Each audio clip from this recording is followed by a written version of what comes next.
മാർപ്പാപ്പയുടെയും സിനഡിൻ്റെയും തീരുമാനങ്ങളെ അട്ടിമറിച്ച സിനഡിൽ തന്നെ ഏതാനും ചില മെത്രാന്മാരും ചില വൈദികരും ഏകീകൃത കുർബാന മേജർ അതിരൂപതയിൽ നടപ്പിൽ വരുത്തുവാൻ കഴിയാത്ത സീറോ മലബാർ സഭ മെത്രാൻ സിനഡ് പരാജയപ്പെട്ട സാഹചര്യത്തിൽ സിനഡിനെ മരവിപ്പിച്ച് എപ്പസ്തോലിക് അഡ്മിനിസ്ട്രേറ്റർ നിയമിക്കുവാനുള്ള നീക്കങ്ങൾ വത്തിക്കാൻ എത്രയും വേഗം ഇടപെട്ട് ആക്കം കൂട്ടണമെന്നും ആരാധനാ ക്രമതർക്കം പരിഹരിച്ചതിന് ശേഷം മാത്രം മതി ഓഗസ്റ്റിലെ സിനഡ് സമ്മേളനമെന്നും CNA അഭിപ്രായപ്പെട്ടു.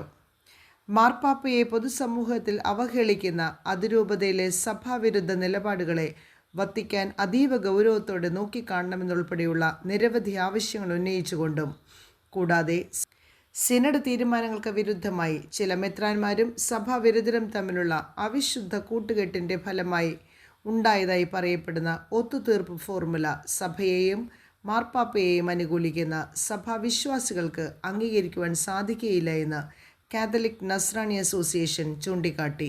നമ്മുടെ എല്ലാം മാർഗദർശിയായിട്ടുള്ള നമ്മുടെ യേശുനാഥൻ ഒരു സന്ദേശമാണ് നമുക്ക് നൽകിയത്.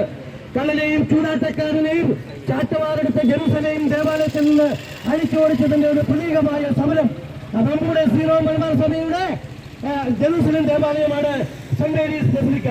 ആ ബസിലിക്കയുടെ മുൻപിൽ നടക്കുന്ന ഈ സമരം ചാറ്റവാറെടുത്തടിച്ച് ഈ സമരം, അതായത് കള്ളനെയും ചൂതാട്ടക്കാരനെയും അഭ്യാസികളെ മൗണ്ട് സെന്റ് തോമസിൽ നിന്ന് അഭ്യാസികൾ കാണിക്കുന്ന വിശ്വാസികളെ വഞ്ചിക്കുന്ന മുഴുവൻ പിതാക്കന്മാരെയും കള്ളന്മാരെയും കഞ്ചതക്കാരെയും ഈ സംഘടന കാത്തലിക് നസ്രാണി അസോസിയേഷന്റെ നേതൃത്വത്തിൽ ചാറ്റവാറെടുത്തടിച്ച് ഇവിടുന്ന് പുറത്താക്കുകയാണ്.